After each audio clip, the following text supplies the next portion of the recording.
اعوذ باللہ من الشیطان الرجیم بسم اللہ الرحمن الرحیم الذین آتیناہم الکتاب من قبلہ ہم بہ یؤمنون، جن لوگوں کو ہم نے اس سے پہلے کتاب دی تھی وہ بھی اس کتاب پر ایمان لاتے ہیں، اگرچہ کہ اہل کتاب اپنی کتابوں میں بہت کچھ تحریف کر چکے تھے۔ یہ سورہ قصص کی 52 نمبر کی آیت ہے۔ اس میں اللہ تعالیٰ ان اہل کتاب کا تذکرہ فرما رہے ہیں جو نبی صلی اللہ علیہ وسلم کی نبوت اور بعثت اور قرآن کی نزول سے پہلے بھی جو ان کو کتابیں دی گئی تھی، توریت اور انجیل، اس میں جو بشارتیں آئی تھی اس کتاب کے تعلق سے اور اللہ کے نبی صلی اللہ علیہ وسلم کے تعلق سے جو علامتیں آئی تھی اس کو پڑھ کر انہوں نے یقین کر لیا تھا، اور جیسے ہی آپ صلی اللہ علیہ وسلم نے نبوت کا اعلان کیا، آپ کی بعثت ہوئی، تو اس پر پچھلے یقین کے مطابق انہوں نے عمل کیا اور ایمان لایا۔ اور حضرت جعفر رضی اللہ تعالیٰ عنہ اور ان کی دیگر ساتھی مدینہ ہجرت سے پہلے حبشہ جو ہجرت کی تھی، تو وہاں پر جانے کے بعد یعنی جو حبشہ کے جو بادشاہ تھے شاہ نجاشی، ان کے دربار میں جا کر ان کے درباریوں کے سامنے اسلامی تعلیمات کے بارے میں انہوں نے تفصیل کے ساتھ بات بتائی، تو انہوں نے جو ان کی پچھلی کتابوں میں جو علامتیں تھیں اس کو پڑھ کر انہوں نے اس بات کو سمجھا تھا، اور پھر یہ سننے کے بعد ان کو اس بات کا یقین ہو گیا، اور پھر اللہ تعالیٰ نے ان کے دل میں وہیں پر ایمان ڈال دیا اسی وقت۔ اور اس کے بارے میں جو ہے یہ بات بھی آتی ہے کہ اس آیت کی میں کہ اس سے مراد وہ یہودی بھی ہیں جنہوں نے اسلام کو قبول کیا تھا، جیسے حضرت عبداللہ بن سلام، عبداللہ بن مبارک اور کعب احبار رضی اللہ تعالیٰ عنہم اجمعین، اس سے مراد وہ حضرات بھی ہیں۔ اور پھر سورہ مائدہ پارہ 7 میں اللہ تعالیٰ نے ان حضرات کا تذکرہ کیا ہے اور ان کی فضیلت بتائی ہے۔ وَإِذَا سَمِعُوا مَا أُنزِلَ إِلَى الرَّسُولِ تَرَىٰ أَعْيُنُهُمْ تَفِيضُ مِنَ الدَّمْعِ مِمَّا عَرَفُوا مِنَ الْحَقِّ يَقُولُونَ رَبَّنَا آمَنَّا فَاكْتُبْنَا مَعَ الشَّاهِدِينَ کہہ کر، یعنی جب ان کے سامنے اللہ کا کلام سنایا جاتا ہے جو آپ کی طرف نازل کیا گیا ہے، وَإِذَا سَمِعُوا مَا أُنزِلَ إِلَى الرَّسُولِ تَرَىٰ أَعْيُنُهُمْ تَفِيضُ مِنَ الدَّمْعِ مِمَّا عَرَفُوا مِنَ الْحَقِّ، آپ دیکھیں گے کہ ان کی آنکھوں میں سے آنسو رواں ہو جاتے ہیں اس وجہ سے کہ انہوں نے حق کو پہچان لیا۔ اور پھر وہ کیا کہتے ہیں، قالوا ربنا آمنا فاکتبنا مع الشاہدین، اے ہمارے رب ہمارا نام بھی ان خوش نصیب حضرات میں لکھ لیجئے جنہوں نے تصدیق کی، یعنی دین اسلام کی حقانیت کو سمجھا اور اس کی تصدیق کی، ان لوگوں کے فہرست میں ہمارا نام بھی لکھ لیجئے۔ یہ انہی حضرات کی شان میں یہ آیت نازل ہوئی ہے جو حبشہ کے جو حضرات تھے، جہاں پر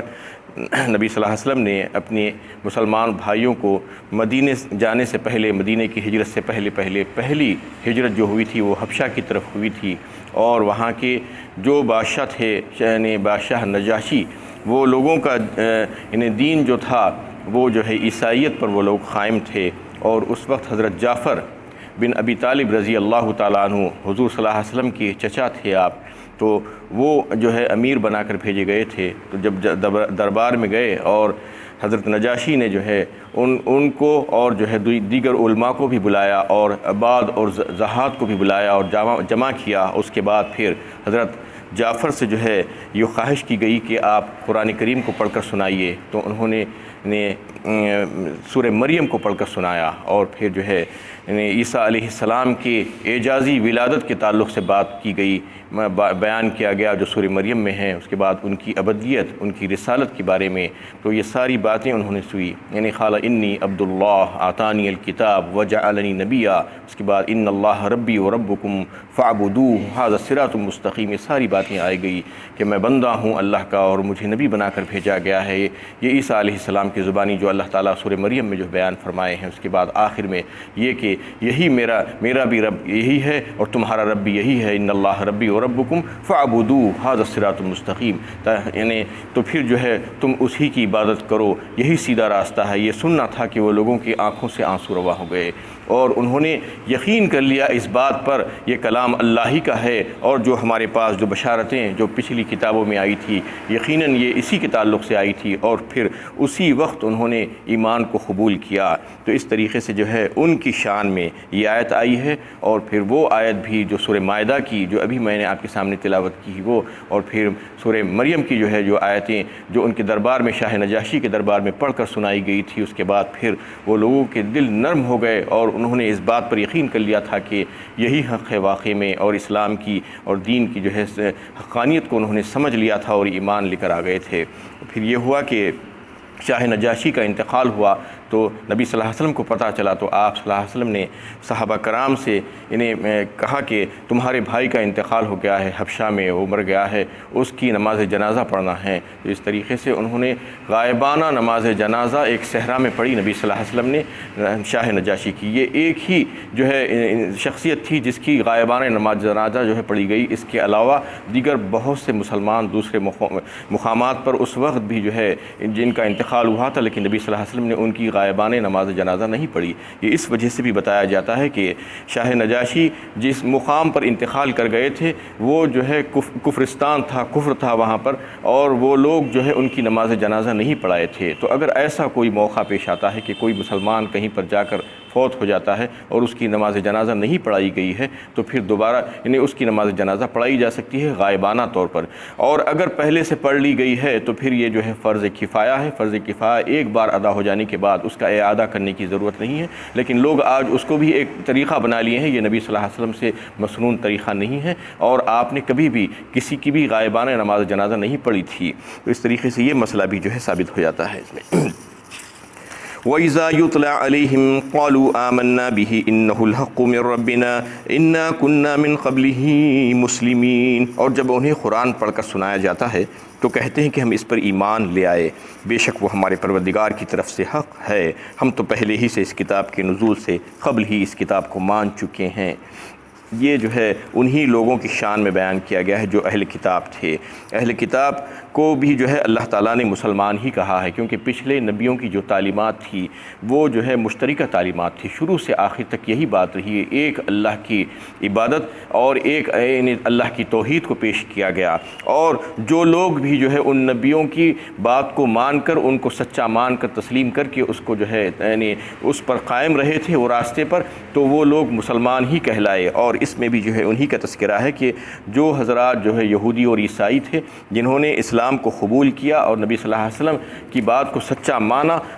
مان کر جو ہے یہ کہا کہ ہم پہلے ہی سے مسلمان تھے، یعنی ہم پہلے ہی سے اللہ تعالیٰ کے فرما بردار تھے، پچھلے نبیوں کی تعلیمات کو ہم نے تسلیم کیا تھا اور جو ہے تسلیم کر کر اس پر عمل کیا تھا، ان لوگوں کے لیے اللہ تعالیٰ فرما رہے ہیں اولئک یؤتون اجرہم مرتین، یہ وہ لوگ ہیں جنہیں ان کا اجر 2 دفعہ دیا جائے گا۔ 2 دفعہ دینے کا مطلب یہ ہے، حدیث سے بھی یہ بات ثابت ہے کہ وہ حضرات جو پچھلے دین پر قائم تھے اس کی سچائی پر، یعنی وہ نبی جن کو جو ہے جو تعلیمات پیش کی گئی تھی اس کو بھی انہوں نے مانا تھا اور اس نبی کو بھی انہوں نے مانا۔ ایسا واقعہ پیش آیا تھا کہ پچھلے جب اسلام کی جو شروعات تھی تو اس وقت جو ہے جو یہودی اور عیسائی تھے جو پچھلی یعنی نبیوں کی تعلیمات پر جنہوں نے عمل کیا تھا، اس کے بعد نبی صلی اللہ علیہ وسلم نے جو ہے اسلام کو پیش کیا تو پھر اس کو بھی مانا اور پھر اس پر عمل کیا، اس کو تسلیم کیا، اور پھر پچھلی کتاب پر بھی جو ہے ایمان لائے تھے، توریت اور انجیل پر، اور پھر اس کتاب پر بھی انہوں نے ایمان لایا قرآن پر، تو ان کے لیے دوہرا اجر ہے، اس وجہ سے کہ بیما صبروا، اللہ تعالیٰ فرماتے ہیں کہ انہوں نے صبر کیا، یعنی ثابت قدمی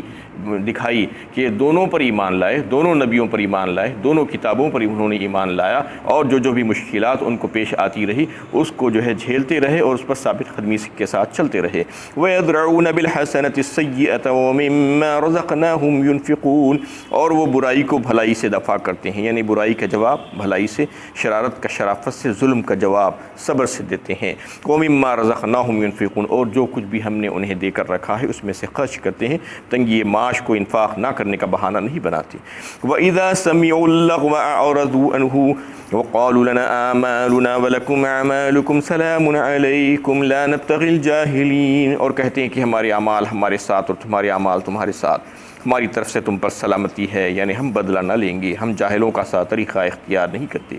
اس میں بھی ایک بات آئی ہے کہ جو ہے جب کوئی لغو اور بیہودہ بیکار فضول بات کوئی ان سے کرتے ہیں تو ان سے الجھتے نہیں ہیں۔ اس سے پہلے سورہ فرقان میں بھی یہ بات آئی تھی وَإِذَا خَاطَبَهُمُ الْجَاهِلُونَ قَالُوا سَلَامًا کہہ کر، یعنی کوئی جاہل آپ سے گفتگو کرے اور الجھنے کی کوشش کرے تو آپ اس کو سلام کہہ کر نکل جائیے۔ سلام کا مطلب یہ جو ہے سلام تحیہ نہیں ہے جیسا کہ عام طور پر ایک مسلمان دوسرے مسلمان کو دعا دیتا ہے، بلکہ یہ وہ سلام ہے، سلام متارکہ جسے کہتے ہیں، یعنی ترک مخاطبت، یعنی ہم آپ سے بات کرنا نہیں چاہتے، آپ اس قسم کی جو گفتگو کر رہے ہیں ہم آپ سے الجھ کر اپنا وقت ضائع نہیں کرنا چاہتے، اور مغلظات میں پڑھنے کے بجائے ان کو سلام کہہ کر نکل جانا کہ ہماری طرف سے آپ کو جو ہے امن ہے، ہم آپ سے گفتگو نہیں کریں گے، یہی بات اس میں بتائی گئی ہے۔ لا نبتغی الجاہلین، ہم جاہلوں سے الجھنا نہیں چاہتے اور ان کا سا طریقہ اختیار کرنا نہیں چاہتے۔ انک لا تہدی من احببت ولکن اللہ یہدی من یشاء وہو اعلم بالمہتدین۔ اے نبی صلی اللہ علیہ وسلم، آپ جس کو چاہے ہدایت پر نہیں لا سکتے، لیکن اللہ تعالیٰ جس کو چاہتے ہیں ہدایت دے دیتے ہیں، وہ ان لوگوں کو خوب جانتا ہے جو ہدایت قبول کرنے والے ہیں۔ اس میں بڑی اہم بات ہے اور اہم پیغام ہے کہ اس میں جو بات بتائی گئی کہ ہدایت کا ایک لفظ آیا ہے، ہدایت کئی معنوں میں استعمال ہوتا ہے۔ ایک معنی تو ہدایت کے یہ ہے کہ جو ہے کسی کو راستہ دکھا دینا، اور راستہ دکھا دینے کے بعد ضروری نہیں ہے کہ وہ منزل مقصود کو پہنچ جائے، اور دوسری ہدایت کا مطلب یہ ہے کہ کسی کو راستے پر چلا دینا، ہدایت کے راستے پر، اور ایسے راستے پر چلا دینا کہ وہ اپنے منزل مقصود کو پہنچ جائے۔ مثال کے طور پر کوئی آپ سے کسی کا گھر کا پتہ پوچھ رہا ہے تو آپ ایک دو طریقے ہوتے ہیں اس کے، ایک طریقہ تو یہ ہوتا ہے کہ آپ بتا دیں کہ فلاں یہ راستہ، گھر کا راستہ ایسے جانے سے آپ کو مل جائے گا، اور دوسرا طریقہ یہ ہوتا ہے کہ آپ اس کا ہاتھ پکڑ کر لے جا کر وہ گھر کے دروازے پر آپ اس کو چھوڑ دیں، یہ دوسرا طریقہ ہے۔ تو پہلا طریقہ جو ہے اس کے تعلق سے یہ بتایا جاتا ہے کہ یہ انبیاء کرام کا ہے، کیونکہ انبیاء کرام جو ہادی بنا کر بھیجے گئے تھے ان کا کام یہی تھا، ان کے فرض منصبی میں یہ بات شامل تھی کہ لوگوں کو ہدایت کا راستہ دکھا دینا۔ لیکن دوسرا جو معنی ہے اس کے مطلب یہ ہے کہ ہدایت کے راستے پر چلا دینا اور جو ہے منزل مقصود تک پہنچا دینا، یہ صرف اور صرف براہ راست اللہ تعالیٰ کے اختیار میں ہے اور کسی اور کے اختیار میں نہیں۔ یہ بتانا یہاں پر مقصود ہے کہ اللہ تعالیٰ یہی فرماتی ہے کہ آپ کا کام، آپ کی ذمہ داری اتنی ہے اے نبی صلی اللہ علیہ وسلم کہ آپ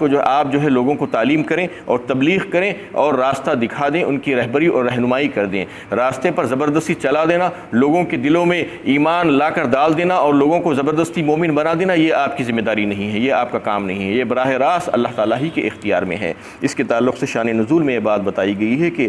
نبی صلی اللہ علیہ وسلم کے جو عزیز چچا تھے، جو غمگسار چچا تھے، یعنی حضرت ابو طالب، جناب ابو طالب، ان کا جو ہے جب انتقال کا وقت آیا تو نبی صلی اللہ علیہ وسلم ان کے گھر کو تشریف لے گئے اور دیکھا کہ وہاں پر رؤساء قریش بھی بیٹھے ہوئے ہیں۔ آپ صلی اللہ علیہ وسلم کے بڑے محسن تھے، وہ ہر موقع پر انہوں نے ان کا ساتھ دیا تھا، تو آپ صلی اللہ علیہ وسلم چاہتے تھے کہ چچا کفر کی حالت میں اس دنیا سے نہ جائیں۔ انہوں نے جو ہے ان سے کہا کہ میرے کان میں آپ کلمہ پڑھ دیجئے چچا جان، لا الہ الا اللہ کہہ دیجئے، یہ آپ کا آخری وقت ہے، اور اگر آپ کلمہ پڑھ دیں گے تو میں اللہ تعالیٰ سے بروز قیامت آپ کی یعنی سفارش کروں گا آپ کی مغفرت کے تعلق سے۔ تو اس وقت رؤساء قریش بھی بیٹھے ہوئے تھے، انہوں نے کہا کیا تم موت کے ڈر سے اپنے بھتیجے کے دین پر چلے جانا چاہتے ہو؟ انہوں نے آر دلائی، آر دلانے کے بعد ابو طالب کا یہ حال ہوا کہ انہوں نے کہا کہ میں نار کو پسند کرتا ہوں آر کے مقابلے میں، یعنی آگ کو میں پسند کرتا ہوں، یہ کہے اور اس کے بعد ان کا انتقال ہو گیا اور ان کو ایمان نصیب نہیں ہوا، ایمان کی سعادت سے وہ محروم ہو گئے۔